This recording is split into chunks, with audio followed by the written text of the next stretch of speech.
What's going on, everybody? Welcome back to the TechTual Talk Podcast, where I'm your most humble and gracious host, HD. Had to get my little Joe Budden on real quick. But anyways, guys, y'all in for a treat today, man. We really got a celebrity on our hands, man. Had to mute had to mute the live stream real quick, but we are in for a treat today. She like a celebrity. Like I seen her in the line of Afrotech, and I was like, hey, I think I said, aren't you IG famous or something like that? I'm gonna ask her, do she remember what I said to her? Because I was like, the stars is really out here. But I'm about to bring up Miss Breenae Washington, and we're gonna put on a good show for y'all. Let's get it.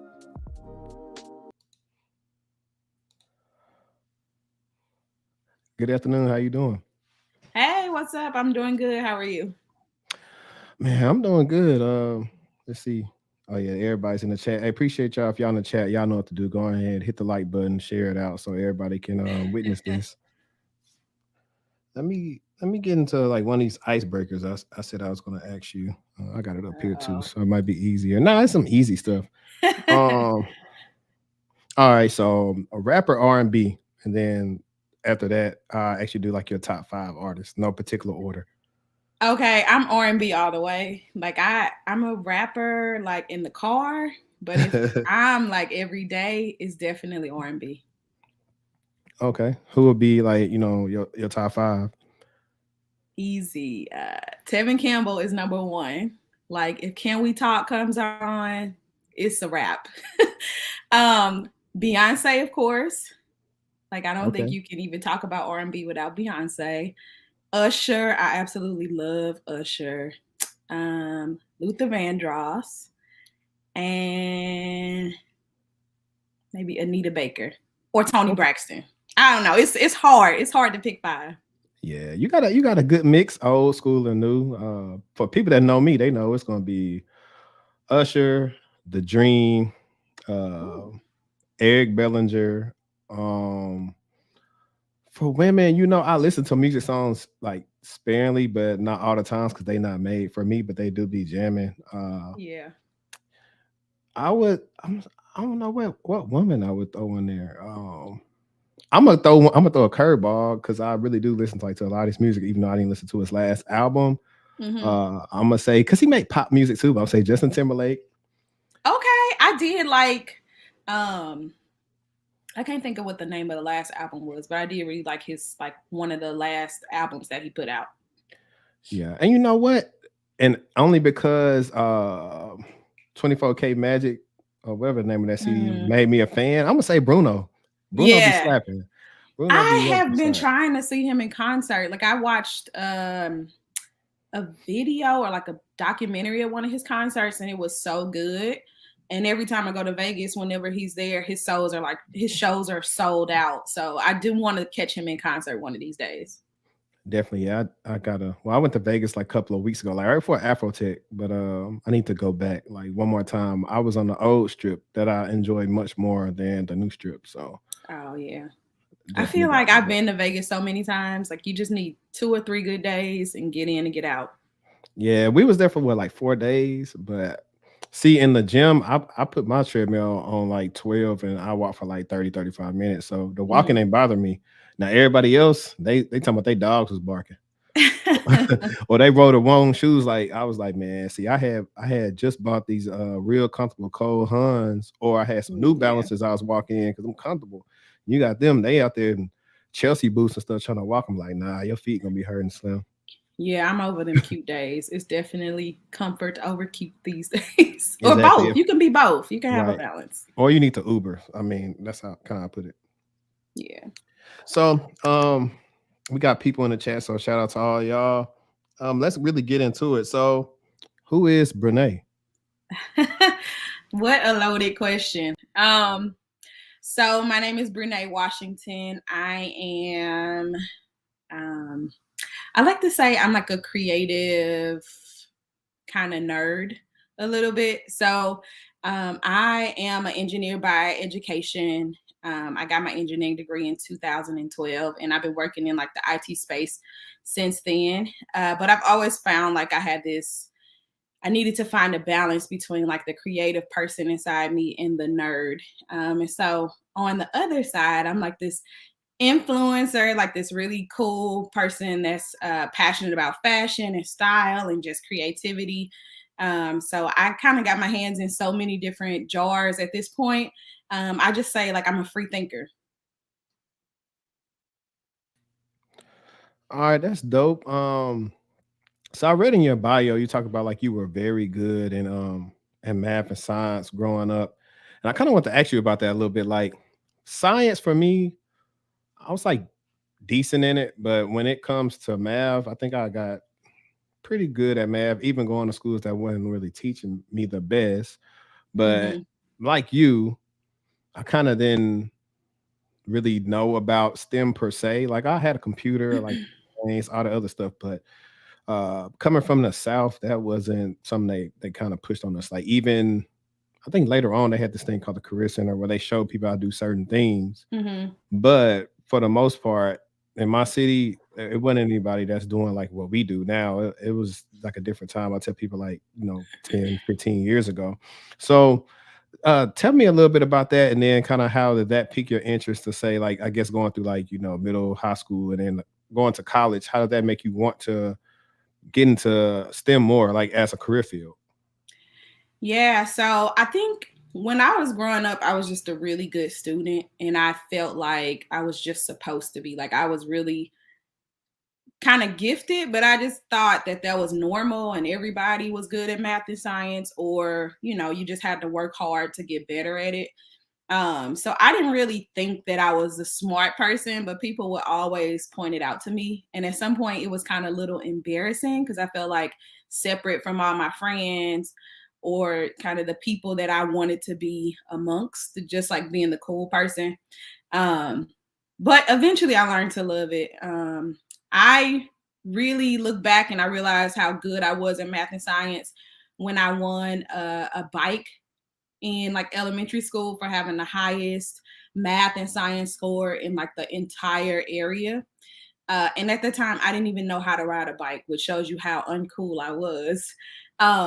But I think my teachers picked up on that and they always kind of pushed me to continue to love learning and to be in those gifted programs, and really highlighted the fact that I just had a different ability when it came to math and science.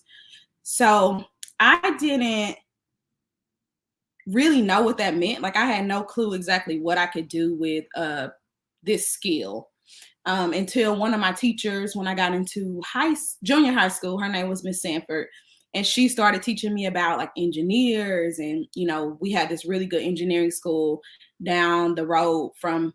It was like an hour or hour and a half away from where I lived, and so that she would talk about that school to me and tell me like she thought I was really smart and how great of an opportunity it would be. So I never really thought anything of it, but I would repeat it to other people. Like when people asked me what I was going to do after high school or what I wanted to do with my life, I would be like, "Oh, I'm going to the University of Missouri Rolla." And people would just look at me like, "Are you for real? Like, are you that smart? Do you think you're that good to go there?" And so from then I just had a chip on my shoulder and I was like, you know what? I'm gonna go to that school, get my degree, and I'm gonna prove like all these people wrong. And when I got there, I just built this community of people, like Black people that were really supportive, and like we helped each other through. And those are still some of some of my best friends today. Nice. And I actually want to touch on that, right? My mom used to always tell me that about like college. Like I remember being younger, my mom has these it's like three or four friends that she met in college that she's still cool with to this day. Probably cooler than Mhm. like people she went to like high school or whatever with. And I think it's the same way for me. Like I've met some people in those college years that I've just been rocking with the last what 10 plus years now. So I definitely agree with that. And I was really listening to you saying like people kind of was like doubting you or what you think you gonna make it or something like that. And I think a lot of us who went to school possibly dealt with that in some type of way. Either we were one of the people out of our pack to go all the way through and finish, or everybody back home didn't finish, or they Yeah. just want to kind of look at you like a certain way and probably like no, not really trying to be on that T Grizzly saying like they prayed on my downfall. But it do be a lot of people just waiting for you to say, yeah, I couldn't finish school. I'm just gonna come back here and get a job. Like, you know what I'm saying? It be people that want to be there because they want everybody. It's like the crab in the bucket thing. They don't want, somebody to win, Like it's just crazy. Yeah. But oh no, go ahead. I know you was about to say something. No, I was gonna say I can totally relate to that. Like even when I was going to school, when I first got there, I think there was so much competition amongst like just Black people because I went to a PWI. And it's Same. like, oh, there's only going to be one pretty Black girl on campus. It's only going to be one smart Black girl on campus. It's only going to be, that one group or that select few that make it. And initially you start out kind of being in a competition and like everybody is the cream of the crop from their areas. And then you drop us all in one place. And now it's like, do we really got to compete for this? And eventually you will start to shift. Like once you start like excelling and growing and realizing that like, yeah, we need each other to survive. Like we need each other. We're all going through the same thing. We have so much in common. And then it's like you start to really let that guard down and to help each other. And I think that was the real turning point for me and a lot of my friends because we wouldn't have survived with it without each other, and we wouldn't have survived with the competition. And now as I've entered my career, that's the mindset that I have. So it's like there is way more space for more Black women and Black people and just room to invite people and welcome them to the table because we're so underrepresented, and it's just like life-changing opportunities that we all should have access to. Yep. And I was gonna say, like, I went to a PWI too. I think amongst the guys it was different. I think for me, I went to LA Tech, so shout out to Tech. Most of the Black people there knew each other, so I was like, it wasn't that many of us. So all of us pretty much kind of knew each other. I think the girls kind of had, some tension between each other, but I mean that's pretty much normal. They either trying to get some dude or talk to some athlete. But for me, for the most part, it kind of was always just. I think my personality has always led me for people like to gravitate to me, like kind of not for to be issues. I can get along with anybody, but everybody can't get along with everybody. Yeah. But I've always wanted to help people and see us win. And I think when I changed my major, once I got to undergrad, is when I figured out like, what I actually wanted to do. And then I said, hey, I want you in this major too. And then that's what kind of like some of my friends, how we became even closer because we was all trying to figure out stuff in the same classes. And, that's the same type of thing you do if you translate it to the working world. Like y'all got these projects due or, you got to get this stuff in this 2-week sprint and you got to go reach out to all these people so y'all can work together and get the job done. So that's pretty cool. What was your bachelor's in? Was it in cyber or was it something like kind of like CIS or what was it? So my degree is in engineering management and I have an emphasis in management of technology. So when I started out, I was a mechanical engineer. And I just honestly, like my school has so many different engineering disciplines that I really had no clue exactly what I wanted to do. I can remember calling my mom every day, like, I don't know what I want to do. And like, it's to the point where now I have to pick these major classes. And every time I change my major, it sets me back so much. So I have to really make a decision about what I want to do and, map out the rest of my path in college. So I started out mechanical engineering because a lot of my friends were mechanical and it was just like one of the most broad fields that you could do a lot with. And then I had an internship with General Motors and I hated it. Like I was not able to like have this interaction with people. A lot of the people on my team, like my mentors and my leads, they were really old. They had done the same thing for so many years. And I just really felt like the personable person inside of me is not going to enjoy this full time as my career. So after that internship, I went back to school and I changed my major to engineering management because it was more like a space where you can kind of blend the business side and the technical engineering side. And so I could see a lot of the people that were in that space leaning more towards IT careers or IT sales and different things like that. But I wanted to stay close to the technology. So I got the emphasis in management of technology. That's dope. Yeah, I did my master's in IT technology management because by that time I was already in cyber. So I was just like, I really don't have to go straight cyber. I need to take these other skills that I got and expand them because I know eventually in my field that's going to help me prepare myself. So anything with management always helps you stick out above somebody that has like kind of a regular master's or a bachelor's in like a certain discipline, unless that discipline really makes you a subject matter expert. So Yeah. And it was cool too because originally it was only a master's program. And mhm. so probably about 3 or 4 years before I got to the school, they started offering it at the bachelor's level. So it was almost like you were balancing this like master's level courses, and there were executives and people that were coming back from their jobs to get their master's program in my classes. So I just had a different perspective. Like I had the technical side, like all the dynamics, mechanics of materials, the thermodynamics, all of that. But then I was really getting a good glimpse of like the real world in my business classes and my supply chain management and product development that I really, really enjoyed. That's dope. So tell us like a little bit about like your early career. 'Cause I know you said you've been in this thing about a decade. So I mean, Yeah. gunshots for you. Uh, uh, tell us a little bit about that early career. Yeah, so when I first started my career, I went to MasterCard, and they were just kind of starting a internship pipeline. So they were still figuring out like what do you do with not interns, but this like new hire and internship. Got you. So they were just figuring out like what do you do with these new college hires? How do we kind of set them up for to perform and set them up for success? And previously, they relied mostly on like contractor work. So they would hire contractors through these companies, keep them for a year or two. If they did well, then they would convert them to full time employees. And that was basically how they were like qualifying everybody's skill set. So when I joined, it was an interesting space. I kind of got to figure out, I got to pick where I wanted to go because the program was so new.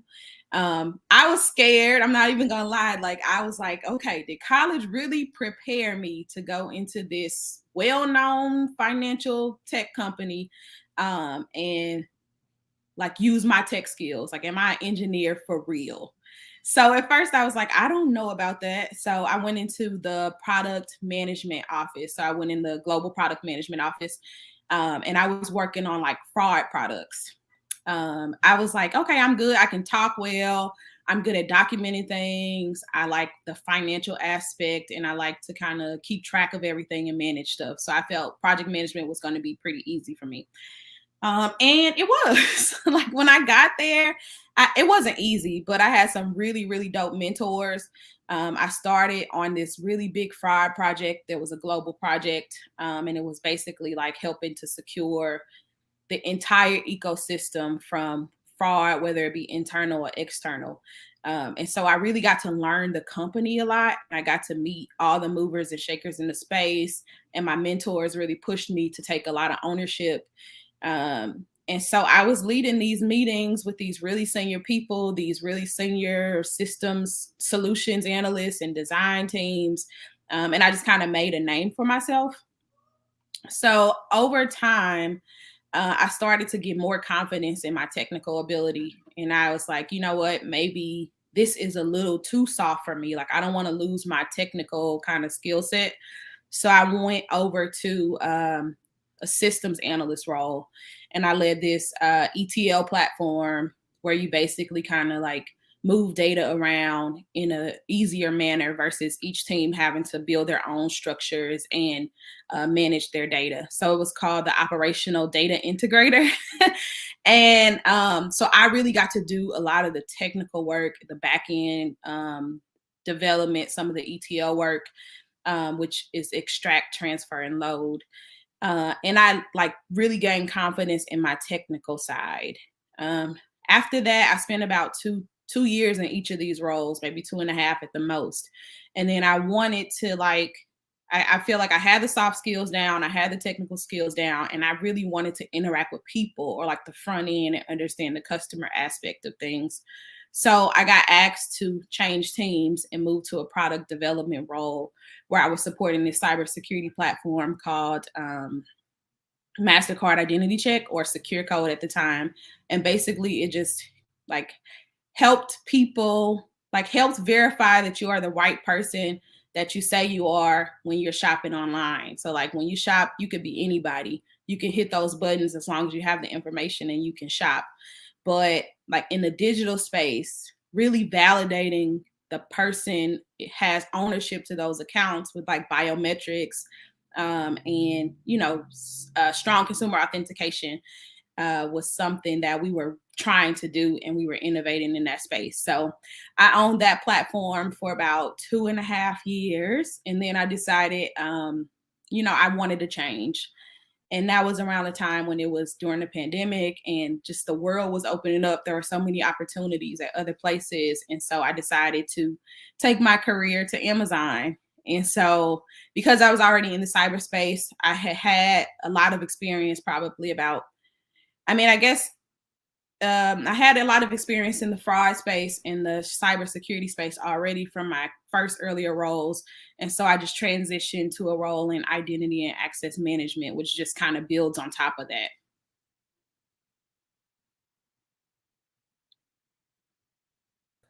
That's dope.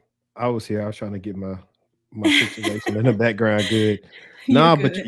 you said a lot without me even have that. I asked you for stuff, so this is very dope, and you gave them a lesson.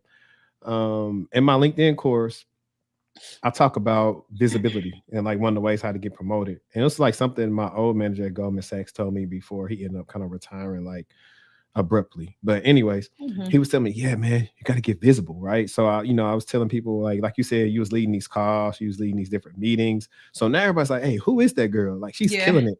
So that's like an easy way, like it could be somebody that's not even on your team that just like what you did, and they might just hit you up and they was like, man, I like them. I wish I could get them on my team. Like all those Yeah. different things happens and help you get promoted because a lot of people get mad, like, dang, I got looked over again. I'm like, well, who knows you? What have we know you did your single work, but how have you shown, upper management like what you bring to the table and what how important is your team, what their team doing? Because see, that's another thing is a lot of people don't even know what certain teams do. So if you could Mm-hmm. present at a quarterly all hands or monthly all hands and kind of talk about the projects your team's working on or how important you guys do some things and make your manager look good, make his manager look good, and make you look Yeah. good. And so when they do that review, you didn't got your bonus. You probably didn't got you as much as they could when it comes to the merit increase. Like you straight. Mm-hmm. Yeah, and I think that's so important. Like I didn't touch on a lot of those things I did in my career, but I also helped build out the new hire and the internship product like program after I learned what I learned and kind of steered my career in a good space. They were looking back and asking like, how can we make it better? What would you have liked? What would you have done differently? And I did step up and take some leadership roles there. I was also really heavy in like recruiting, especially like diversity recruiting. I'm always the Mm-hmm. one volunteering to go back to make sure people that look like me got into the space that I was able to get into.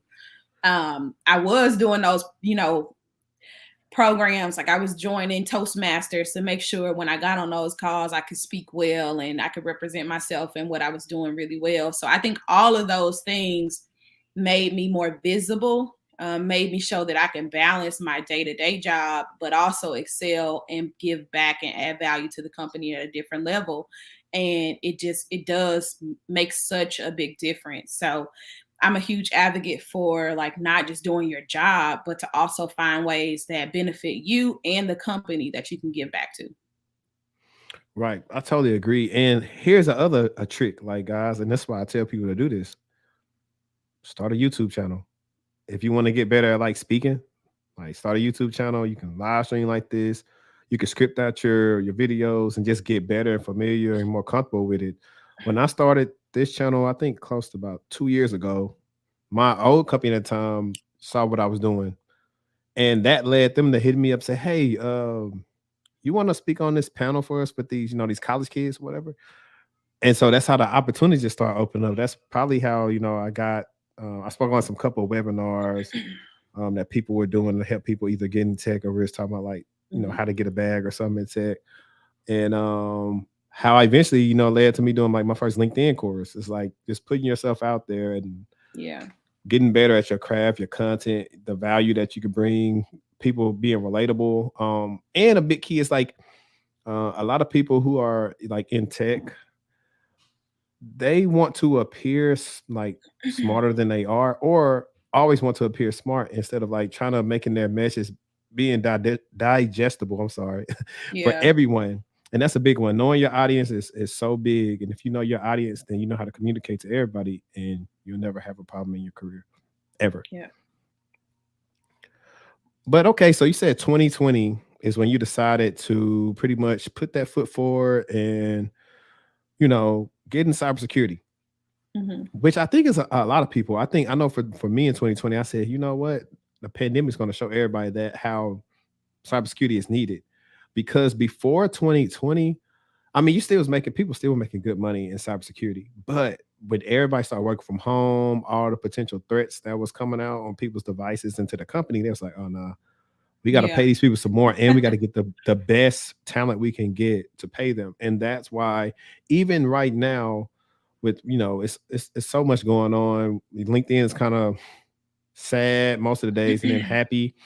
I will say most of the time in most cybersecurity roles, if something is to happen to your current job situation, it won't last for long because so many companies will need you. So I'll leave it at Yeah. that. But you already answered what made you get interested in cybersecurity. So let's do this.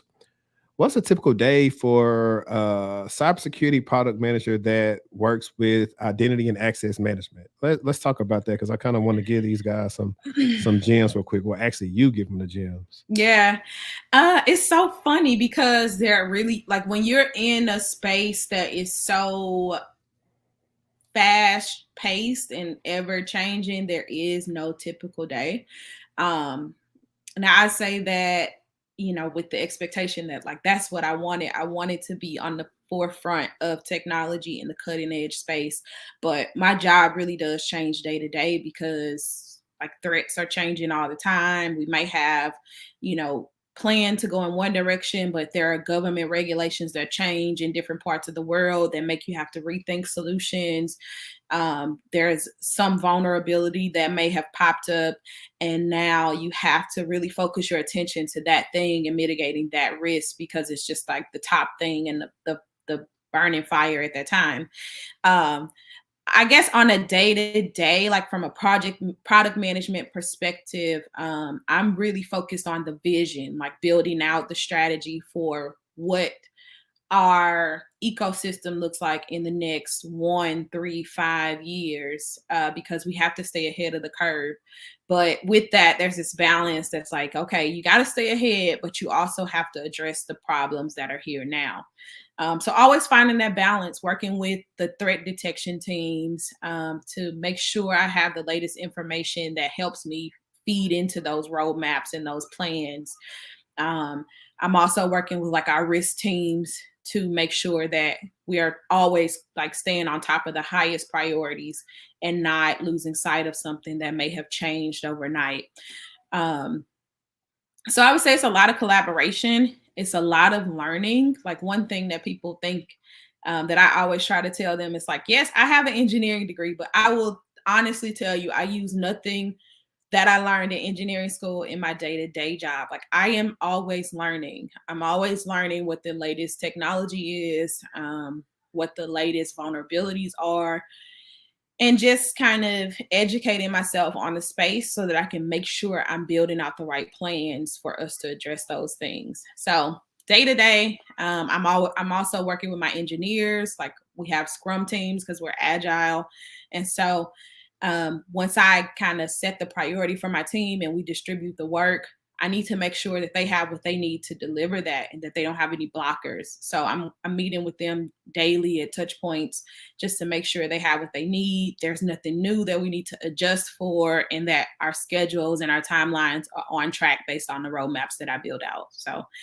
it's a lot of stuff going on, but it's something that you really learn to love.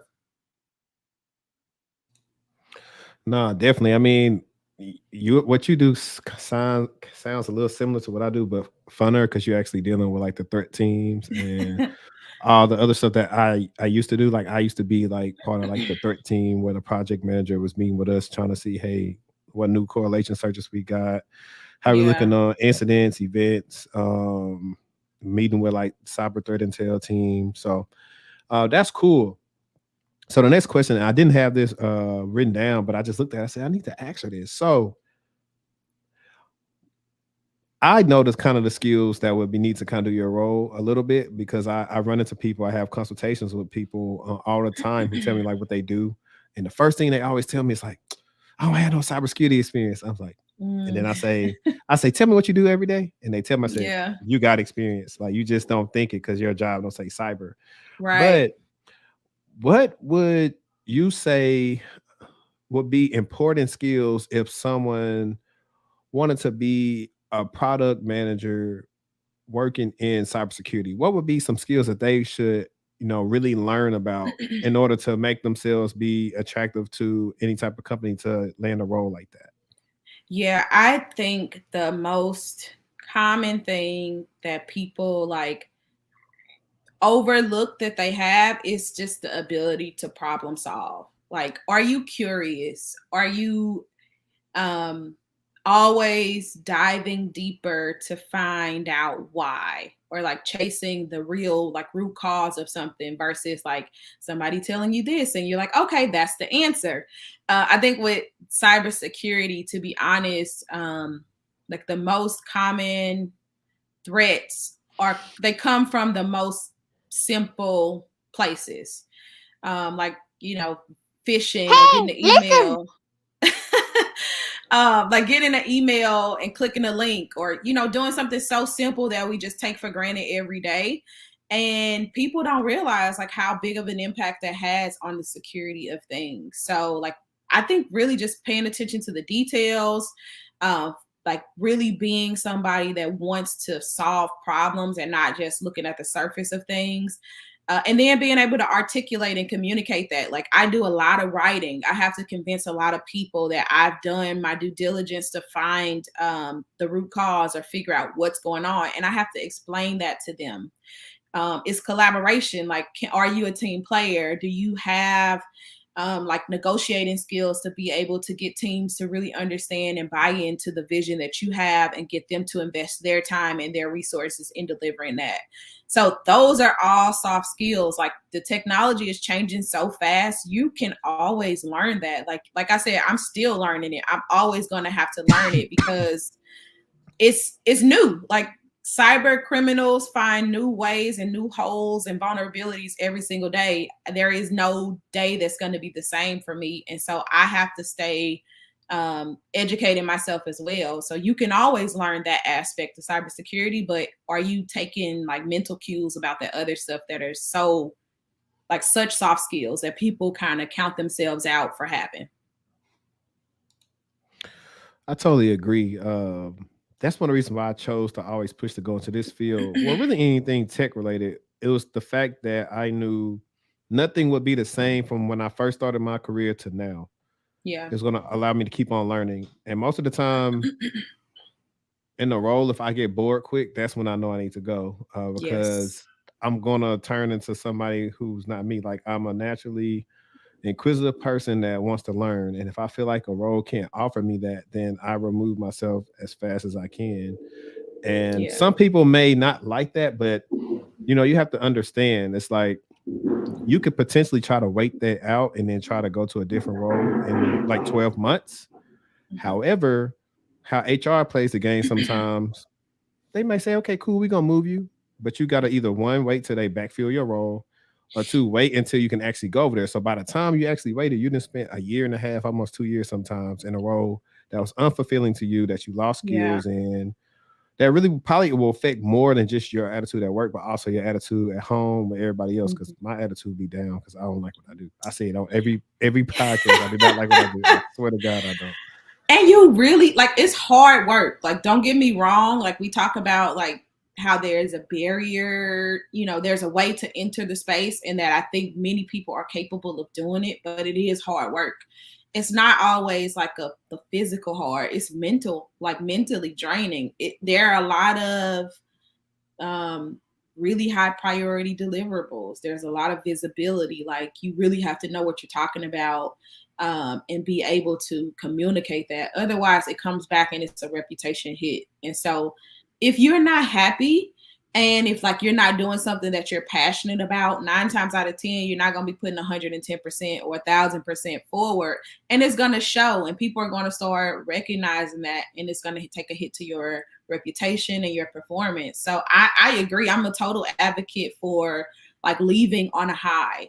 Like do good work, prove that you're capable, but don't wait till you're starting to decline, to start looking for something else. Like I always want to leave a space where people can vouch for the good work that I've done, and I haven't reached the point of burnout to where I don't care anymore.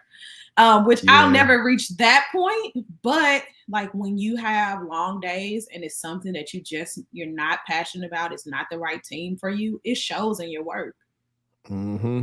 It definitely shows. And sometimes people can't, a good manager can pry and get that out of you. They can actually Yeah. say, like, for example, kind of a little bit of story time. When I was working at Goldman Sachs, I was pulled in to do incident management, which in so many terms is if it's an incident with one of our vendors or within Goldman Sachs, I'm part of the team that we lead the incident from start to finish. I recognize the scope.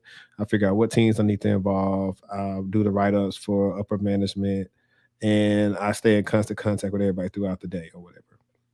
However, as cool as that may sound to some, my skill set is doing that, but also being in the trenches. Hmm. Like I want to be the person that's going through the logs and looking at forensics evidence. And I used to do one-on-ones with my manager like every week, and he was like, like the day 3 or something like that, day 5 when you was working, we figured out like you're way more technical than like anybody on our team, and like should probably be on this team. Yeah. Like he told me that out of his mouth like verbatim.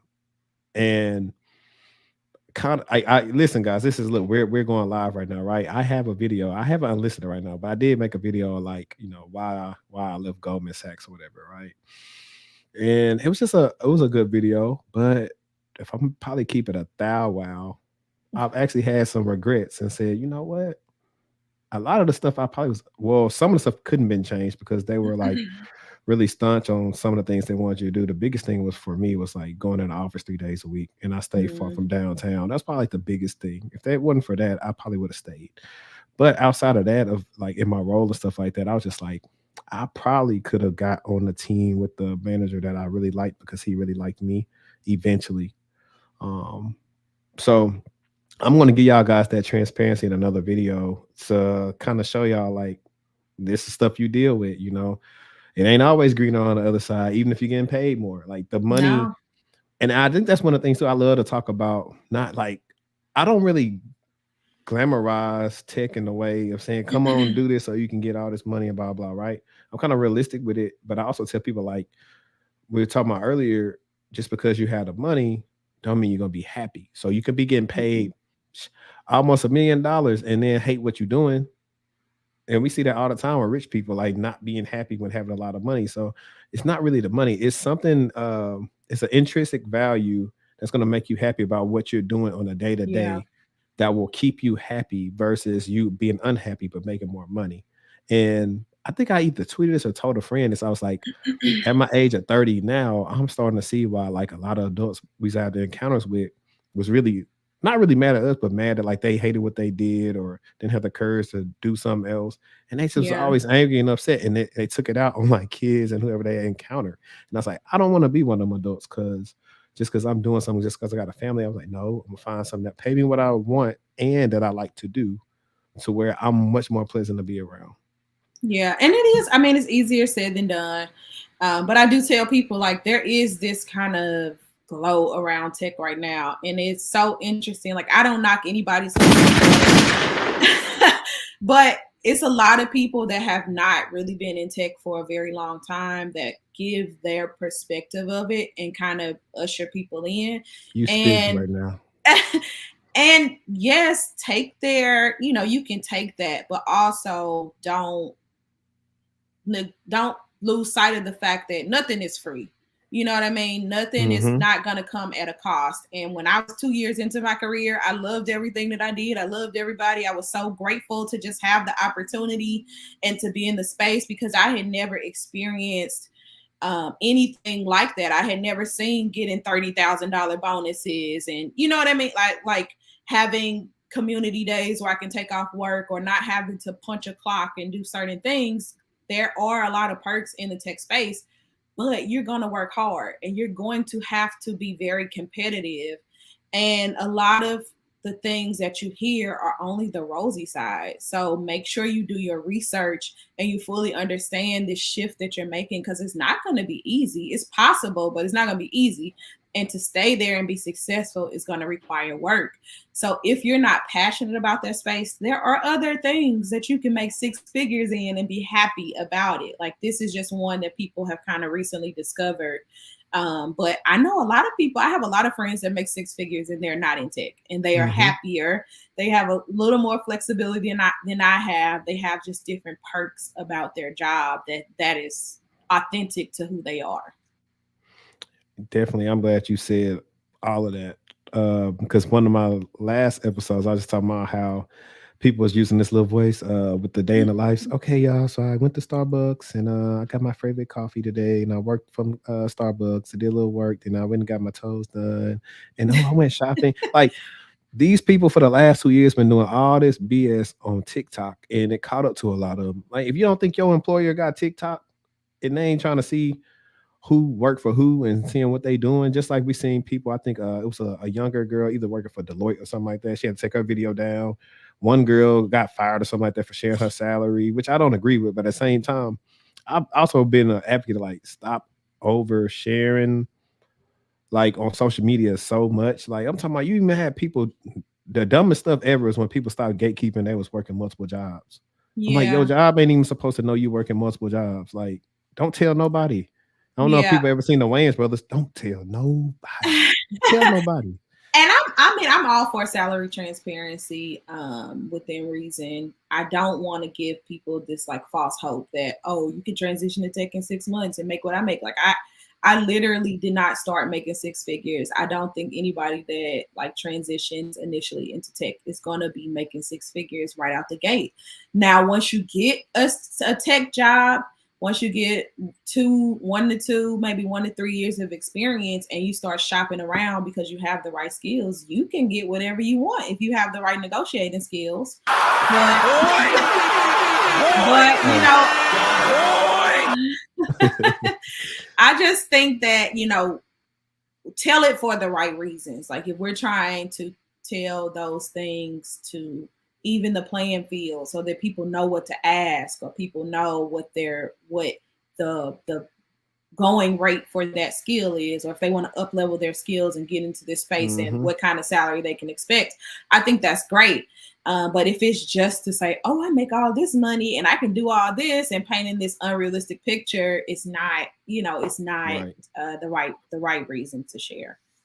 Most definitely. And we saw that from a lot of people on Twitter and TikTok over the past 2 years. And some people was caught up with, and I think some people realized, like, I'm kind of doing the most. Let me relax and just ball in silence. Like, for me, I tell people all the time, like, I know people, I got a YouTube channel, this and that, but I'm not flashy, and I probably won't ever be flashy. Like, the people that know me, I'll probably say, hey, look what I just got, or this, or like if somebody close to me, I'll show my clients some stuff sometimes, as far as just motivational purposes, saying like, hey, people talking about multiple jobs, but Credit Karma reached out and they were trying to pay this just for one position. Like, I show them that just off the strength of just motivation, but not off of, hey, you a peon. Like, I just made a post on Twitter, like, Twitter is the only place that'll make somebody feel like 120K, 130K salary ain't no money. When I was like, the math tells us that it is. That's an above average salary. Most people probably make 40, 30. I think the average income is like 30, 32 or something like that. And that's not even taking into consideration where you live. Like, and then the taxes, it's like, yes, the money is great. It's good, but taxes are real. Right. And exactly. and that's a whole other conversation, which I don't think ever will be fixed. It's the reason why so many people with high earning careers get side hustles and businesses, because it's like, I got to figure out a way to keep some of this money, because Yeah. I pay what some people get paid in taxes, and that money could be going to my kids, or let me choose where it need to go to, because certainly it ain't going to canceling my loans. Right. Yeah. So I just think, I'm not knocking anybody's hustle. I just think when you're consuming information, you just have to be a little more diligent about the sources and the credibility. Because it's just like YouTube, like anybody can be a guru or an expert on YouTube. It doesn't mean the information is accurate. And so that goes back to even like what I was saying about a tech career. It's like, I could go to YouTube and listen to a video and I'm like, okay, this is how you do XYZ. But I shouldn't take that at face value. I need to also look deeper and really validate that what the person is saying makes sense versus all these other sources and all the other information that I've collected. Like, that's the skill that you need, not just listening to a podcast or something like that and saying, okay, because so-and-so said it and they got a tech job, that this is real. Like, put all of your information together and then you make a knowledgeable decision about that. And those are the skills that you need to be successful in the tech space. Most definitely. And I'm going to leave it on this last note, and then I'm going to get to the next question. I was saying, I compared everything I've seen transpire the last 2 years. It had a lot of resemblance to network marketing. Network marketing preys on emotions, feeds you a whole bunch of BS, gasses you up, and then takes your money, and then you didn't turn to somebody recruiting people. You know what I'm saying? Getting hit up by somebody you ain't talked to since high school. Hey man, want to start a business? Bro, that's not how business work. People don't just go up to people and ask them, do they want to start a business? You're an independent contractor selling stuff that nobody wants. But I want to ask you this though. What's been your experience being a Black woman in tech, and what type of advice would you give women pursuing, a career path in tech? Yeah, I'll say initially when I became a Black woman in tech, I kind of had these rose-colored glasses. When I first went to my first job, I didn't get any like level of discrimination because I was a Black woman. At least I didn't feel that. I think I got the most pushback because I was young and like the space was just so much older than me. And it's like these older white men that just kind of were the authority. And so, I mean, it could have been some perspective of me being Black. It could have been some perspective of me being a woman and then being a young woman that all kind of, hit like that all kind of came together and made it a little more challenging for me. But I didn't feel it initially. I will say as I get older or more tenured in my career, I have to be really intentional about how I show up. Because I think there is so much just unconscious bias from people about, if you stand up too strongly, then you'll be an angry Black woman. If you get, if you are arguing your point, you might be looked at as combative or aggressive. I have that thing in my mind that tells me like, okay, you got to watch this, but also other people have that. And I'm slowly shedding that space where I need to tailor myself to make sure that they don't get that perception from me because I'm more comfortable in my space. So I'm also showing up like just as my authentic self. Like I build products, and when I worked at MasterCard, like women held the purse strings basically. So most of the spending is being done by women in the household, and there was this huge gap of women designing products that women are going to use. So we saw like products that were not well designed or that weren't the best for the market because there was not a woman at the table making those decisions. So when I took that role, I'm like, I need to design for a Black woman. Like, what is my mom going to want when I grow up and I have to do certain things from a financial perspective? What do I need in a product from a Black woman's perspective to make this easier and inclusive for everybody? So now that I understand the power that I have in the space, I don't dumb it down. Like, I don't go in with my nails done special. I don't go with my hair pulled back or straightened all the time. I'm showing up as a Black woman. I'm not changing my voice. I'm not code switching. And I think we have to make people respect us and respect our perspectives and respect our culture and authenticity, by not dumbing ourselves down. So hopefully I answered that question. No, you nailed it. You know what I'm saying? You really did. And that's why like so and I'm glad like it's been a inception of more black women in the job space because before well see when I did help desk and help desk probably one of the only jobs you'll see with like a lot of black people because it's a lower level role in terms of the company, but it's an important role. It just doesn't get the pay it should. Yeah. But It's one of the most, yeah, for sure. right.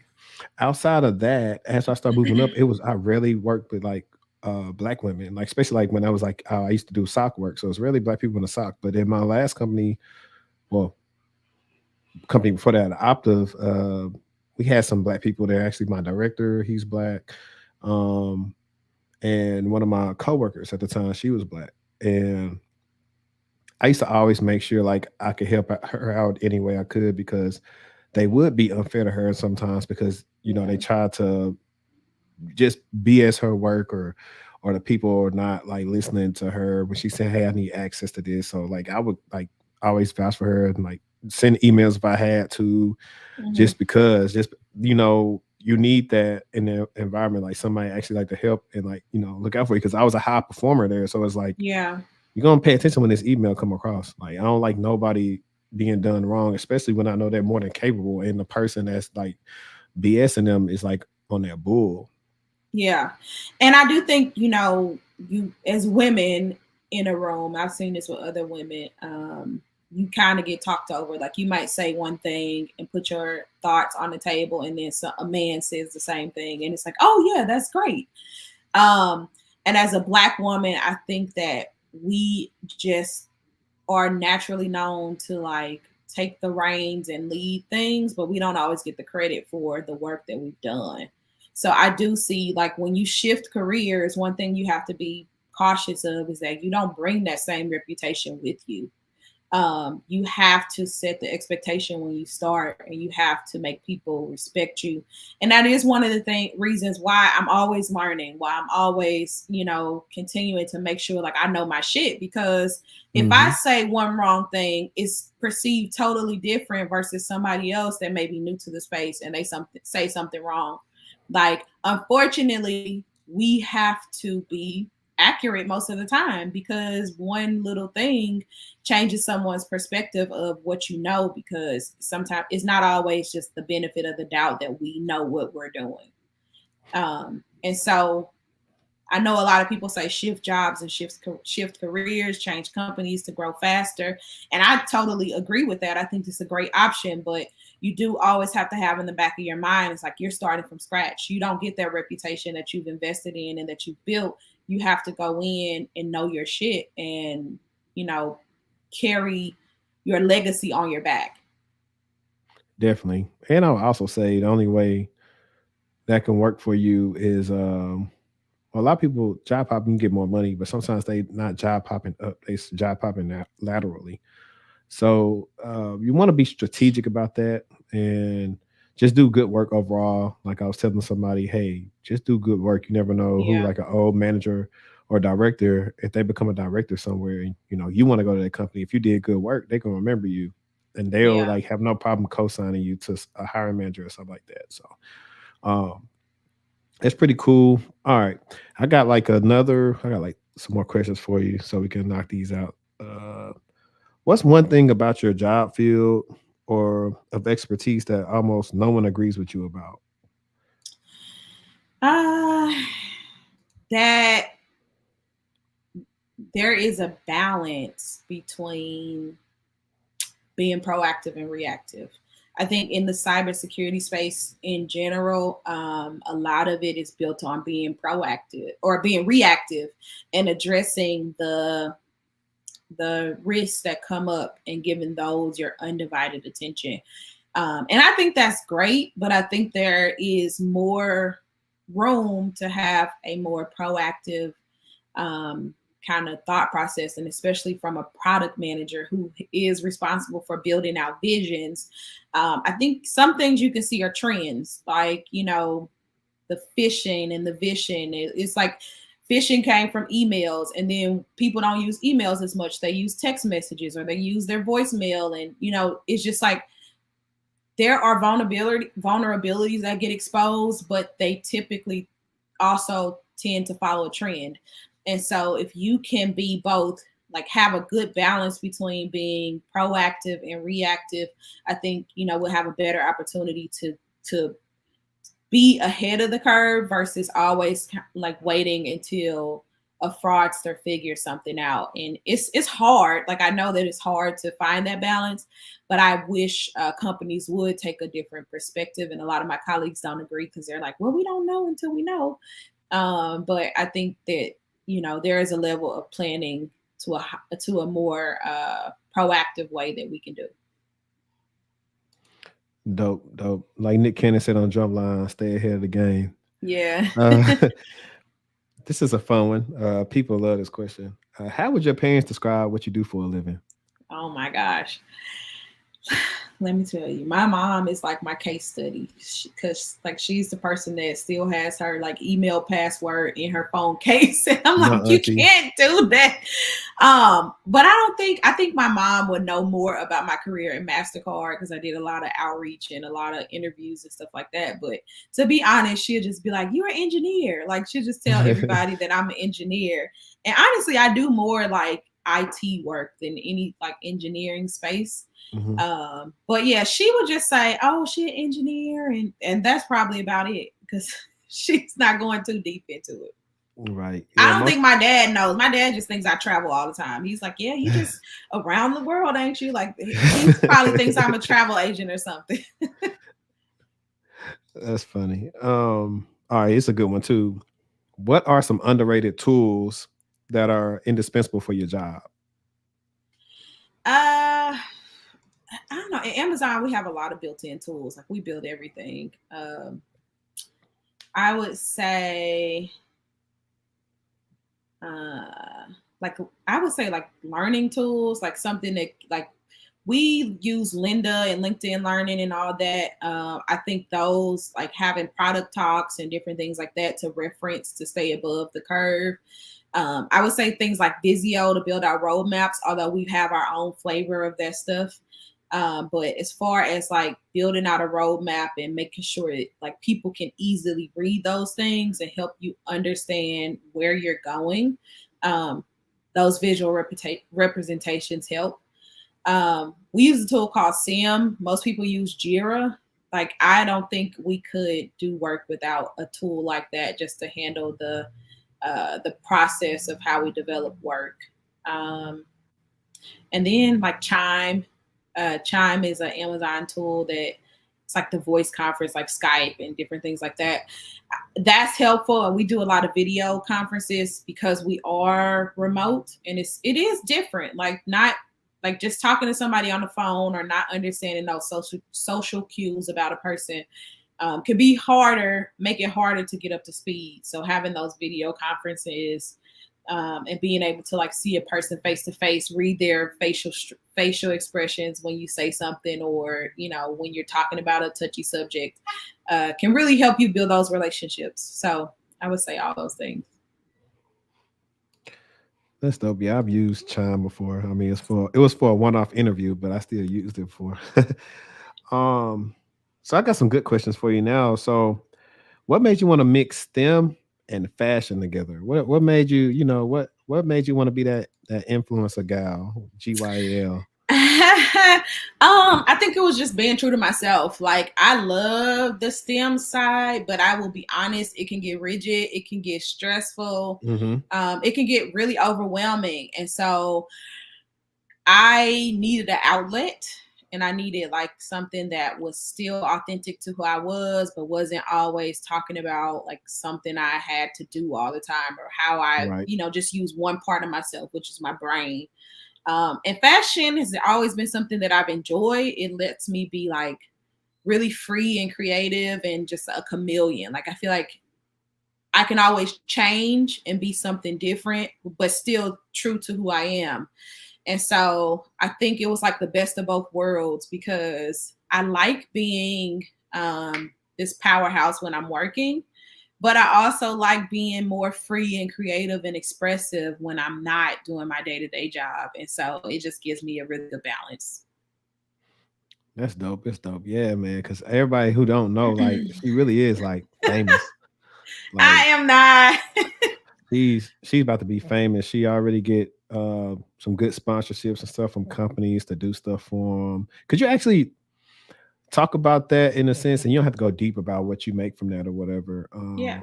And maybe I also should have asked you this. I'll be like, it'd be a toss up for me asking this, but I forgot to ask you something as far as if we was to talk about entry level cybersecurity product managers, which I would possibly don't really exist. It's hard to Uh-huh. really be entry level anything in cybersecurity. I would Yeah. assume somebody who's an entry level cybersecurity product manager has been doing product management elsewhere in their career. So technically they're not really entry level. Yeah. But could you give people a realistic idea of like what salaries they could expect, give or take, whether it's a FANG company or it's just Yeah. a normal company? Yeah, so I always break it down like two ways. So I started out as a project manager, and there are different levels to it. So I could have been a basic product project manager, and I just handled like the administrative stuff, which is still a great career path. Or you can go and be a technical project manager and a technical product manager and a basic product manager.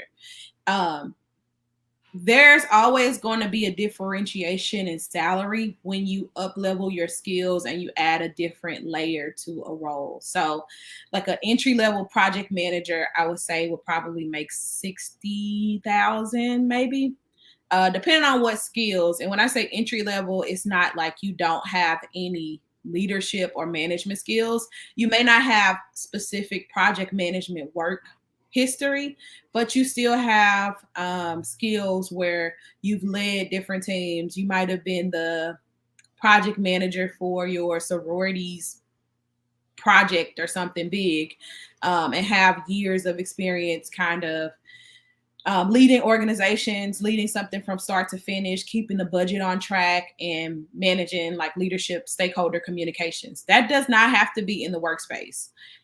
So if you are just like switching over to an entry level project management role that's not technical, I would say about 50 to 60,000 is reasonable. Um, if you are a technical, like on the technical side, I do think it's a little more challenging to switch to a technical role from an entry level. Um, you're just going to have to show a different level of technical acumen because it's going to be really influential to the role. But if you switch over for entry level technical product manager position, I would say probably around 70 to 80,000 for entry level. Um, and it just grows from there. Like once you get maybe 3 to 5 years experience, sometimes even 2 is enough, but most positions want you to have 3 before you can kind of climb to like a senior level or something else. uh then that's when you start getting into like the 100,000s, and it depends on like what type of, like how deep you're gonna go. I think it is interesting because from a, like if you're talking FANG versus a non-FANG company, um, I think some FANG companies get away with like their reputation and they'll give you more equity versus the pay. Like I know Amazon was like that initially. Like they had a salary cap and they would like really hook you in with their equity, which is like your stock bonuses that you can get. So I think the base for everybody was like 160 initially, and that's since changed. But they would throw you like $150,000 in equity or 200,000 in equity, and it's like, okay, you put that all together, you're making like 300,000 projected. So I think FANG companies have gotten away with doing that more. Right. But there are some like Google who pay really well, but you'll see that for more the technical roles that you're going to be able to ask for more money. Yeah. And I was going to ask you, just since I think you're probably you're the second FANG Amazon person I've had on here, and I forgot to ask them this in a while back because that was before I wrote questions down. Um, what those sign-ons look like from time to time? I know they be crazy. So it is crazy. Like Amazon gets you in like a 4-year structure. So they'll give you like your base salary, and then they will give you a crazy sign-on bonus. So I think my sign-on bonus for the first year was like 95,000, and for the second year it was like 72,000. So that keeps you for 2 years. So that's like 150 something $1,000 just on top of my base salary. Mm-hmm. And then you get your base salary, and then the last 2 years, so their packages are built for you kind of to stay 4 years. So the last 2 years you'll get most of the equity that you've negotiated or that you came in on. So they really feel like, we're building long-term strategies. We want people that are invested, that are going to put their best foot forward for the long haul. And so if we give them just the money up front, like money isn't important to us. If they're performing, the equity is going to go up, and the company is going to do better. The stock is going to be higher. They're more invested in doing well across the 4 years because their money could go up. And so you'll see, like, I think for my stock, like 5% hit the first year, and I got the big sign-on bonus. Then the third year, it's like 10% hits, and you get a smaller sign-on bonus. Then the third year, it's like 40% of my stock hit, and I get no sign-on bonus. And then fourth year, it's all stock and no sign-on bonus. But it's like I want to do well because I might have got 70 units, but the price of that changes based on how well the company is doing. Got you.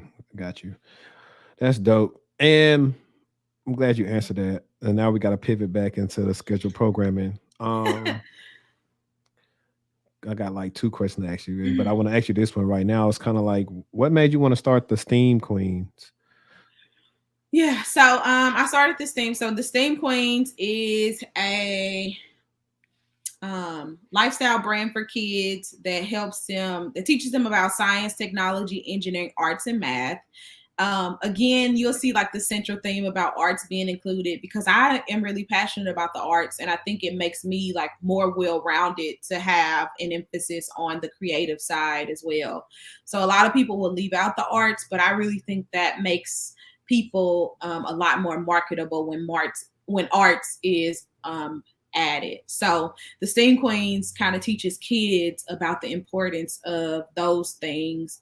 And just introduces it to them at an earlier age so they don't have to stumble into careers with the emphasis on those different concepts. So I started it in 2018, and it started from a children's book. And what made me start it was because I was doing so much community outreach at my company, and I started to see that the demographic for what underrepresented looked like was like shifting from Black girls or Black boys to just girls, or to like it was being more streamlined. And I just felt like if I didn't have somebody to reach out to me, at those critical times in my life, I would not be where I am today. So I wanted the conversation to be about Black girls and underrepresented communities. And now I've extended it to, Black boys, because we don't really put the focus on them doing those type of things or them learning about career paths that can change their lives. And we see a lot of our Black boys kind of get pushed into other things like sports or, just different things like that. And so I felt like the STEAM Queens was my way of making sure that I didn't get in this position in life and didn't do my part or made sure that those kids had an example to see and something that could guide them in the right direction. So right now we're rebranding the STEAM Queens. The new brand is going to be called Futuristic STEAM. And the purpose of that is so that it is more inclusive to Black and brown girls and boys, because I think right now Black boys are just, it's a really tough time for Black boys, which has always been. And I don't see the emphasis put on them in those spaces. And so I want to make sure I don't exclude them. Yeah, you're definitely right. Kind of one of the reasons why I started this. And, let me give you this real quick. Put some respect on my name. You understand me? And y'all say my name, put some respect on it. Had to All be three of y'all. had to give you that bird man for that because that's pretty dope. And you're right, they really don't cater to boys. And sometimes I do keep my opinions to myself, and I'd be seeing people. I don't really use my Facebook, but I go back on it just see what they talk about from time to time. Yeah. And I'm sometimes like, if y'all put this much emphasis on these dudes, like getting to like an actual STEM career, they'd be much better off because they only got a small percentage of them that's gonna actually make it. Y'all put all this money and time into doing all this training for them to, unfortunately, if they don't make it, be a depressed ex-athlete because all Yeah. they thought about was that. It's a lot of dudes that struggle with when they put their rock down, they don't know what to do. All they've been taught was they can do this. And that is really, bad for the mental, and they make bad decisions, and they just become, a regular person. And then some of them try to live their dreams out through their kids, Hmm. whatever. It's like, man, you could do a lot. Because I always, and this is a hot take, but I'm pretty sure it's not uncommon. But if you listen to most athletes speak after um, they played a game or something like that, you can tell their parents. It's only some of them, but you can tell their parents did not work with them on articulating, reading books. Like if they're Hmm. gonna do all that stuff, at least say, "Hey, read me a book a week, something." So when Yeah. they get on the podium, they not just sound like they just some dumb jock. Like, Yeah. you know, And I mean, the reality is that give them options. Like hmm the likelihood of somebody growing up to being a professional athlete or professional rapper is very slim. And even if you work hard enough to maybe go to college and get your college paid for, because your athletic ability, the likelihood to go to the next level is really small. And so, like you right, said, it is kind of devastating when that's all you've been all your life, and people have only valued you for, how you can perform. When you maybe run into injury, or you run into somebody that's younger and better, right, because like we're just cranking them out like it's a factory. But yes, be great at basketball if that's your passion, be great at football if that's your passion, baseball, golf, whatever you want to do, but exposing them to more opportunities and more options than just that is our responsibility. And I would love to see Black boys that are valued for their minds and the creativity that they have, and their artwork, and all the many other facets that Black men are amazing at than just their ability to perform in a certain way. right. But that's a whole other conversation of what what type of men women like, and vice versa. And that'll be for another live stream. But Right. let's ask some of these bonus questions. Well, for me, the one of the bonus questions I had was let's talk about Afrotech real quick. How was Afrotech for you? Afrotech was really amazing. I'm so happy I was there in person. Like, I've done the virtual ones before, with COVID and everything. And it's nice, but it's just nothing like being in the room with Black people that understand what you're going through, that are looking, for, help up in their careers, or that can help you up. And it's just all love. hmm Like, I think one of the central things that we can say is that, like, everybody was just so genuine and so nice and so complimentary. Like, everybody's like, girl, your outfit is cute, your hair is cute, you looking good, what you do. Like, it's just the space that you don't see a lot. And for me, it was like, it was a recharge. Like, this is a really rough time of year for people that are in tech. Like, this Right. season is crazy. um we're planning out the year, we're wrapping up big projects, we're balancing budgets. Right now, there's this layoff space looming in it, in the tech space. Not We may not be impacted, but our friends are. And it's just something that sits in the back of your mind. So to have Yep. all of that going Jobs put on, on hold. You can't even leave your company. right? Even transfer internally. Everybody hmm is just in such a different space right now. It was just good to come together and celebrate us in the space that we dedicate so much time to. Yeah, I felt the same way. I was like, nobody was mean or nothing like that. It was like everybody's nice, especially the women. Normally, if you're not at an event like that, women always got kind of like the RBF face on. You like, Nobody's trying to bother you, but everybody's so nice. Like, get the accent. What do you do? I'm just sitting there with Yeah. somebody. Oh, I do this with that, or we do this for our cause to get bills passed for legislator in Austin. Like, I've met so many different people who were just happy to tell me about, what they do, and then vice versa. And I think, of course, you met a fan. I met you. I ran into people who I've helped in consultations. I ran into subscribers. Like I was telling people in my video, my Uber driver one day was a sub of mine. Like, it was just kind of like Nice. crazy. And it's like, for me being on a small scale is like one of the things that's like has motivated me to keep going. The fact that, no matter everywhere you go, I mean, that's why I tell people YouTube is better than TikTok, better than Instagram, everything else, because of the reach. Yep. TikTok and them is good for short form content, but whatever video that was a while back with the girl who had all these TikTok subscribers or whatever, and she did this meet and greet, nobody came. TikTok and them does not build that relationship Community. that YouTube builds. Like, YouTube people have been watching me for 2 years now, so they remember that first thumbnail I made, that first video I made on my old phone, the front facing camera. They remember that. They've seen, oh, okay, yeah, you was doing this, now you did. They've been with me through like this latter part of my career right now, or the people I've also helped privately, with my company.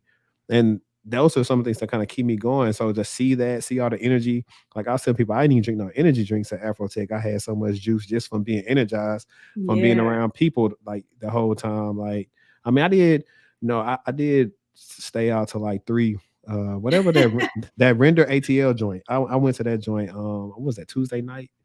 I think it got out like 2. I was like, man, what am I thinking? I'm not young no more. Like, I got up the next day. Everybody's like, I see your bags under your eyes. So I was like, Auntie gotta sit down. I was tired, but I mean, we still made it to everything, and we got up in the morning because of the energy, right. And you didn't want to miss anything because you never know what the moment is gonna be.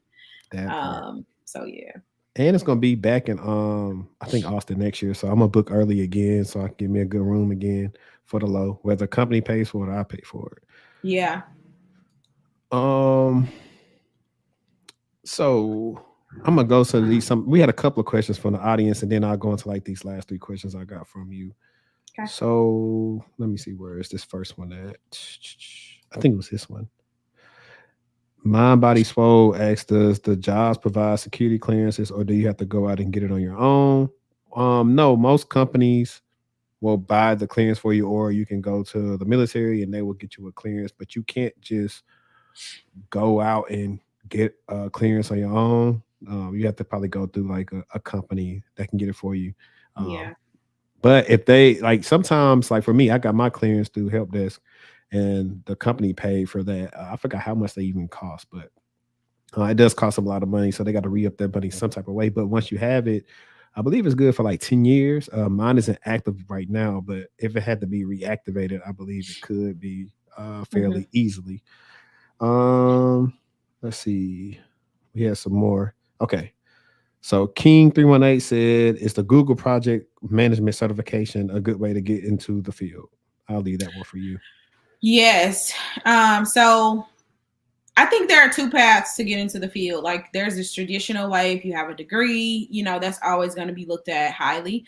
But if you don't have a degree, the next best thing is certifications.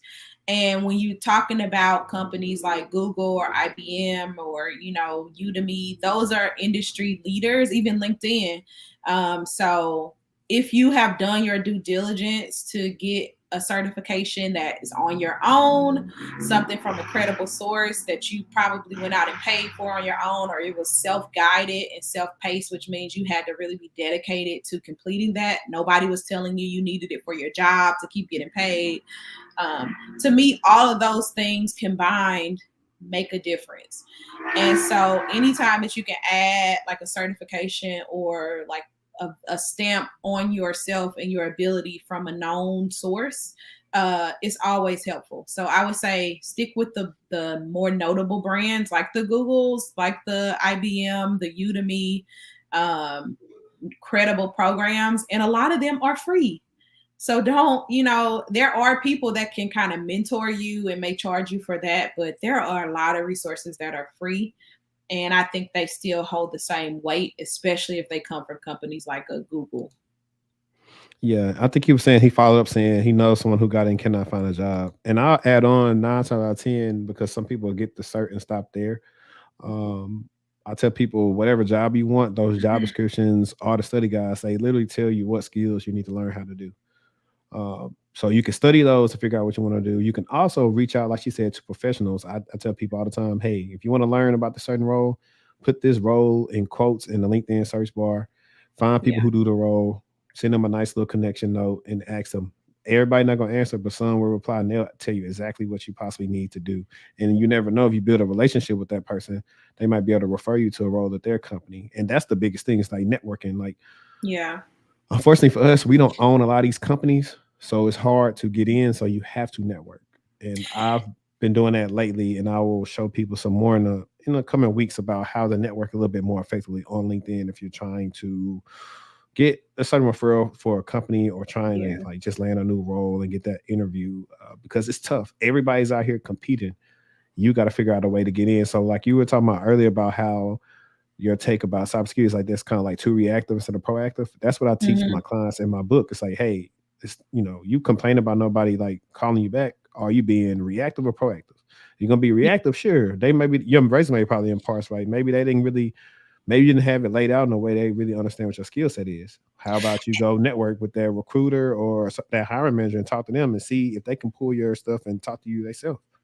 And that's the thing. It's not only about like having that certification on your resume is going to take up probably 4 words. You have to also be able to communicate that you can do the skills that go along with that that certification. So when you write out your resume, you need to write it out. You need to make sure you're writing it out in a way that says, I own these pieces that contributed to X amount of growth or X amount of savings. Like it's like tech companies are very metric driven. So you need to prove Mm-hmm. and quantify the value that you've added. So there are words like keywords that go along with certification and go along with project or product management that you need to make sure you're using, and you're using those words. There Yeah. goes your cookie jar.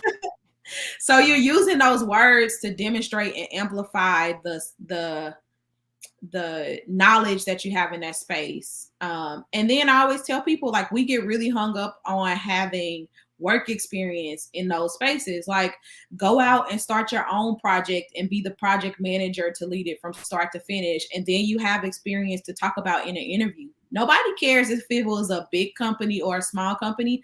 If you led a church, like a church Christmas program, and you demonstrated all the skills that you need to do to lead that program end to end and to solve problems and to look ahead and find risk and different things like that. Talk about that because you're not always going to have experience. Every role I don't have experience in that space, but I have enough knowledge. I've done enough research to be able to talk about where my gaps are and how I'm going to address those, but I can tell them what I do know. So Right. go further, like dive deeper. The cert is the first step. Facts. And I was also going to add in something like, shoot, hey, you go to like she brought up church. I'm like, hey man, help the church do a project and show the church how they can take ties online and drive that thing from start to finish. There you go. Yes. That's an Anything. implementation project too. Yes. We got another question from Henry Phillips. He says, around what point in your career did you begin your YouTube social presence as an IT ambassador?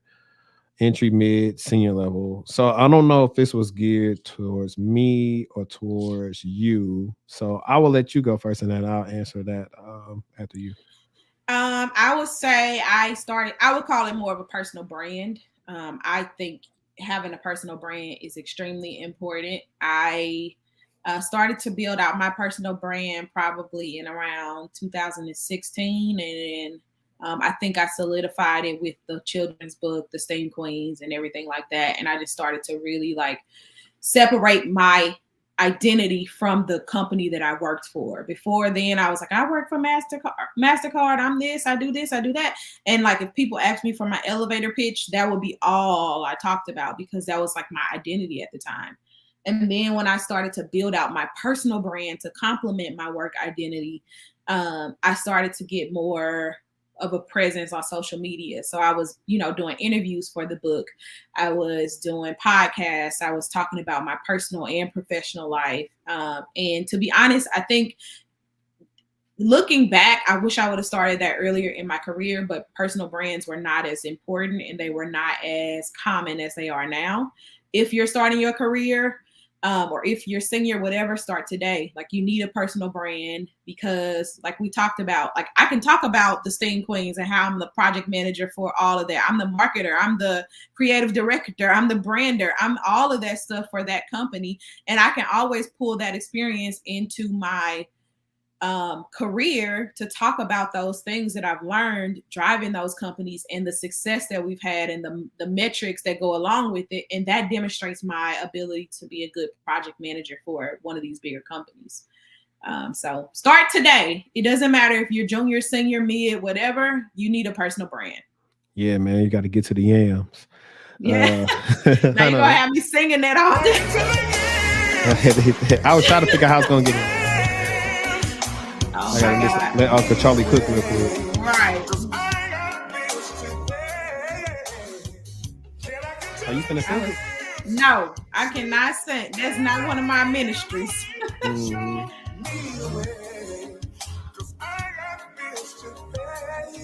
I should have opened it up with this though, because people got bills to pay. It's yes, we got bills for sure. But now for me, it started about 2 years ago. By this time, I had already been, if I'm close to 10 years now. So 2 years ago, maybe put me at like 8. So I was already in, and I had already been helping people. I was already a YouTuber with my boxing stuff.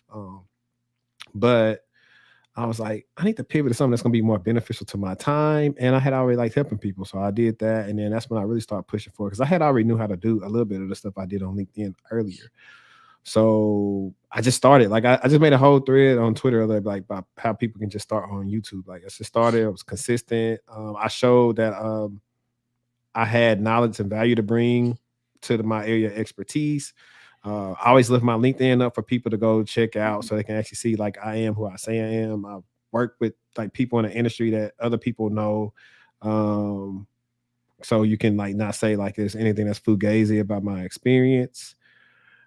And yeah, and I just figured out, how am I going to say the same thing everybody else saying, but how I'm going to put my own spin and my twist on it, right? Even, I got shout out to I'm trying to see, were you around when I was talking to I'm Just Cyrus, Tech is a New Black. Mm-hmm. But I was telling him, I was like, I don't look at, like, none of y'all's, like, competition. I want to see, like, everybody eat. I was like, I look to, like, the Joe Buddens and the Norries and $1 million worth of game. I look to them, not to competition, but that's what I look at, is like, okay, how I'm gonna take this thing to the next level? How am I gonna get my process, my setup? How am I gonna go from here to there? Like, that's what I look at. Like, everybody's in tech, especially all the Black people. Like, I want us to win. Like, I'll shout them out anytime I can, or their stuff, and that's kind of what I'm doing now. It's like, this thing is like, eventually I plan to probably do a little bit more live streams. I may try to do some more, maybe just like some, if people want to submit their resumes, so you kind of review them on a live stream.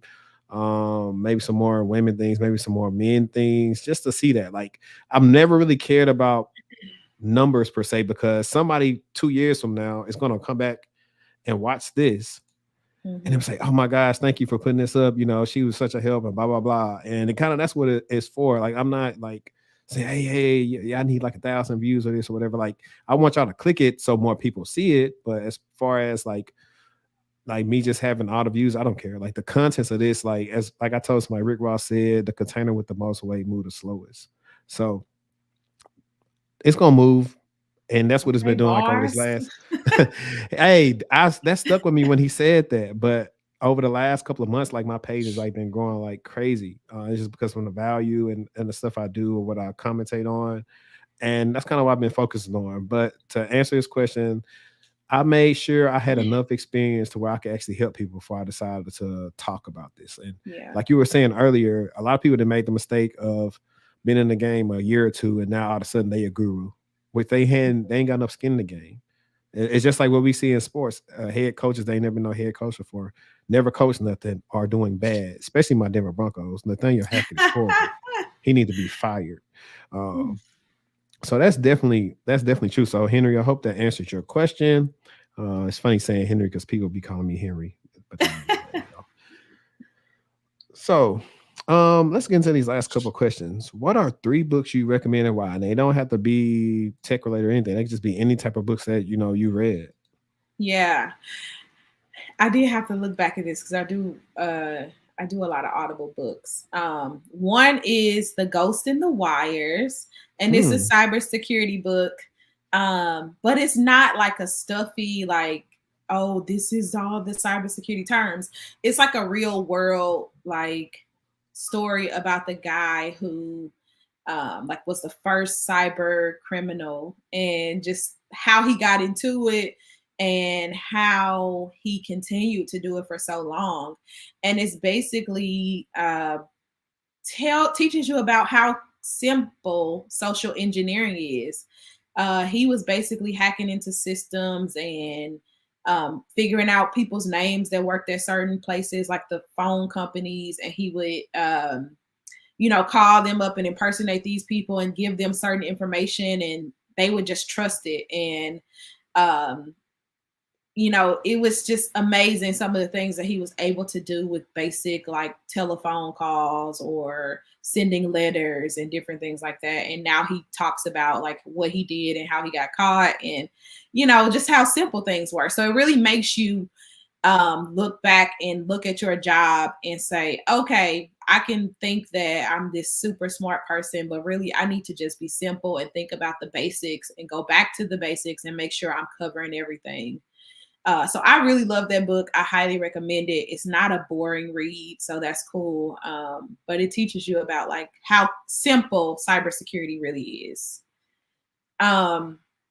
Another book that I read is called Hyper Focused. I think it's really timely because it kind of talks to you about how to cut out all the distractions and really focus at a higher level when you need to. And I think for me, working where I work, there are so many distractions that are always coming in, and we're taught to kind of prioritize everything and then to figure out how we focus on the right things. But this book really taught me how to like cut out the white noise and how to think at a higher level and to focus at a different level by cutting out some distractions, and give you techniques to do that. I don't know what the third one I had was, but I also read a lot of books about fashion and style. So I'm That's reading, cool. I mean, yeah, let me pull you up. want to I'm get my reading Joe Budden on one day.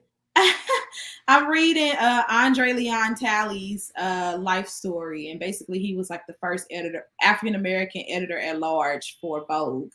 Black man. He recently passed away, but he kind of has rubbed elbows with anybody you can think of in fashion, and was like in the streets of Paris, like helping build these fashion houses. And he was a Black man, so for me, that's really cool to me. Like, I don't want to just own a Chanel bag. I want to kind of understand the history and make sure I'm supporting brands that, have this legacy and the right legacy. So the more I kind of learn about like what my personal style is, I want to know the history of it too. So I'm reading that book too. Got you. Great. So what's one question you wish I'd asked you, and how would you have answered? I wish you would have asked maybe something not so glamorous, like what keeps me up at night, which I feel like is such a cliche story, but what does keep you up at night then? Yeah, I think, and I would say why I want to be asked this question is because I think so many people do glorify the beauty of, careers and life. And there are people that probably are still sitting on the line thinking like, well, she's just different, or she doesn't deal with the things that I deal with. But it's not true. And it's because we don't talk about it as much. I think the question I would ask is like, okay, what keeps me up at night? For Black people, like this year has been so rough for me and my family and just life. Like so many people in my family have passed. There was recently a mass shooting in St. Louis at a school, Central Visual Performing Arts. And it just hits so close to home. And then you see mass shootings in like Colorado now at the Q Lounge and all these places. And then just like I live in St. Louis, so it's huge, big a lot of gun violence. So just a lot of stuff that you deal with as a community. And I think being Black in this space, it's been interesting that, and we don't talk about it as much, but there are so many layers to us. Like I'm supposed to, deal with friends or family that are impacted by certain things and get up and go to work tomorrow and be a regular human and like separate all those things. And I think like Black people just have a different complexity of life that we have to deal with. And I feel like we should spend more time talking about like how to be a human and balancing just being a good person, being a well-rounded person, a sound person, like having a strong mental health and balancing your career. Because for us, it is just a different level. Yeah, you are right though, because I mean, in videos I've had different episodes where I talk about some of the same things about like how people could see you as being successful, but not knowing that you may be the person in your family that take care of everybody. Yeah. So you may not even be able to get where you really want to be because unfortunately you got to take care of people. It's one of the things like, it's hold it back because it was that tweet that said like $100,000 for Black people is not the same as $100,000 for white people. And, it's not, you have, like you said, complexities. It is different. I remember trying to buy a house back in 2015. I don't know why I tried to buy a house in 2015, but I remember, either I want to say it was my realtor or the lady helping me out, the credit union. He was like, you ain't got nobody you can ask for like, the money for the $20,000, right? Right, because white people, oh yeah, my grandparents, they gave us $60,000, $100,000 for the house and closing costs, or they bought us a house for our wedding present. How many Black people you didn't heard say that? Like, we starting out, clawing our way back up and have to work so hard. And I think it is one of the hardest things, like even for me, like to even be transparent, like, right, I fight a lot of times of saying, okay, how do I balance like my family life with my kids and my lady? How do I try to get them more time? Or do I, like, I know in my heart of hearts, hey, if I ain't have nobody here, I could probably be two times ahead of where I am. It's like, and I see as me also being a creator and a cybersecurity professional, I see why artists will probably have kids, will probably just be single or whatever, or not really, or just wait till stuff die down for them, like later on in their career where they try to do family, because it's like, it's hard. Like, when you don't have nobody, like the times I know when I didn't have kids, I could stay up all night. I could do whatever when I wanted to. I could go work on something. If I didn't want to go make a move, I go do. You can't do all that now. And it's tough. And you feel guilty. I mean, I can't think of how many life things have happened in my family and I've been traveling for work. Or, yes, I was away, when they were going through something and I had to catch a flight to get back to them, or, you know what I mean? And I don't have children. So for me, it's different. Like you missing recitals and you know what I'm saying? Or eventually you might do those things because Black professionals that are, and not even just tech professionals, like Black doctors, Black lawyers, when you're like leading something and you're the first to enter that space, there's a lot of pressure on you to do it so well and to not have excuses and to not step away from unnecessary things and to prioritize the right things. And while sometimes it may be okay to step away, we know we don't have the same luxuries to do it as often as we need to. And so I think that keeps me up at night. Like, how do I still be available and prioritize my health, my mental health, and prioritize just life and balancing the things that are happening as I'm getting older and life is just, doing different things. And still show up and do my damn job at a high level so that I can carry Black people in this space to make sure that the next door that's open for somebody Black, they don't come with this bias because of how I perform. Definitely. And then like, what was I thinking about very briefly? It was also about, hey, I really should have touched on this when you was talking about how inherent bias of like at MasterCard with them really not having people who probably shop the most in the room making some of these decisions, how it, affected policies and things that you guys pushed out. We see the same things of when it comes to diversity. All these companies want to be diverse, but when you look to the top, you can't see nobody that look like you.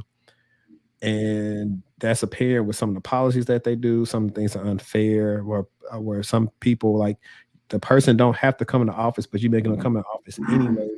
When especially if you have a person that's a single parent or a black single mom or whoever, it's more beneficial for them to have a flexible job, to not have to come in the office, where they can go get the kid from daycare or school, whatever you want to do. But because you are so archaic in your thinking, you want them to come in just because you want them to come in because you decide to spend all this money on a building that people don't even want to go to.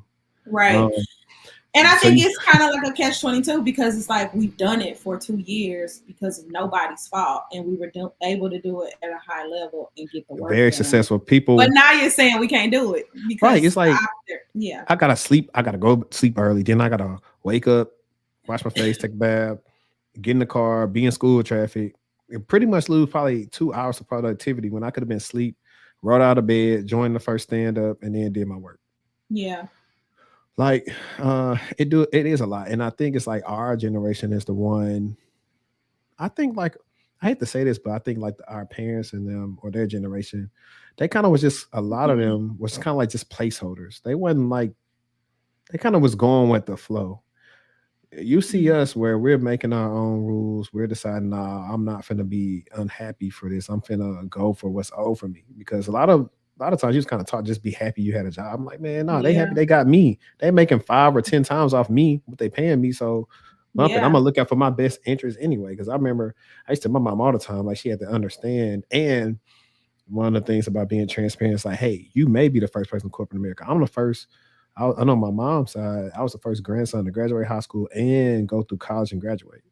Yeah. So, and then all these people weren't necessarily working in corporate America, right? I think my uncle was, he knew he rubbed some shoulders with some people. He's actually, I think that's the one I was telling you that's in St. Louis. So he knows some things, but for the most part, a lot of those people don't. So especially my mom, I come from a blue collar family. She never worked in corporate at the time. So when I used to tell her years ago about, nah, I just got here, but shoot, this company talking about this. I'm like, I ain't leaving no money on the table. Nah, companies want to see loyalty. I was like, no, they don't. They don't want to see no loyalty no more. The days of working somewhere 20 years is over. Like, it just is. There's no union. All these places are at will. They can decide what type of severance they want to give you. I'm like, just take care of yourself. Get as much money as you can in the beginning. Like, I even told somebody the other day on Twitter, I was like, hey, look, I don't care when you start the new job. Don't quit the other one yet. Like work a couple, get some extra checks and shit. If some go south, at least you straight because. And you might have to determine if you like it. You might have to determine if it's the old beta switch and maybe it's different from what they told you it was going to be, or if it's really a good fit for you. So everybody's circumstances are different, and I just think while there's this huge. There's so much visibility on the space because of the great things. I think we also need to talk about the other things that are important so that when people do decide to switch, we keep people here because they understand what they're getting into and they have resources and support to make sure that they know they're not the only ones. Okay. And it's dope. I don't want to take up all your Saturday. Can you tell our listeners and our viewers where they can find you at? Yeah, so I am on I just deleted my Twitter because I know it's like such a controversy thing right now, but Elon Musk fired all the principal security engineers, and I don't want my information being in no breach. Hey, but I feel like we're gonna get that class action lawsuit. Probably. But I did deactivate my Twitter, so I'm not on Twitter right now. Maybe one day, in the future. But I'm on YouTube, TikTok, Instagram, as my name, and Facebook. So Breenae Washington, BREENAE. Washington is on the screen. And you can pretty much find me that way. I'm also on LinkedIn. And then I just started a blog called Tech Pays for Slaves. So I'm getting more active over there. And that's kind of where I just want to talk about like my personal journey, just be real with people, talk about the struggles that I deal with in tech, how I've overcome some things, and just talk about like how it helps to shape the life that I live today. Nice. Are you gonna make some of like them tech page stuff for some men? You know, I would love to wear some, but I don't want to be slaying. I know my friend Joseph, he was telling me I need to make some tech pays for the drip or something for men. So I mean, I'm gonna have to get with y'all. I know for drop a collection year or for the like I would definitely rock that because look, earlier in this live stream, somebody said, "Did y'all plan to wear all black?" I was like, "No, absolutely not. I just threw black on because I had bought this hat in Vegas, so I had been wanting to wear it on episodes. So I was like, might as well wear it now." Yeah. But no, I appreciate everybody for tuning in. This has been a huge success. It's making me actually want to switch to just going live instead of pre-recording because I don't have to worry about editing all the time and I could just be done with this right now. But I appreciate y'all. If y'all want to support the channel, please join the Patreon. Right now, my ebook is currently on sale for free. Use code HELP.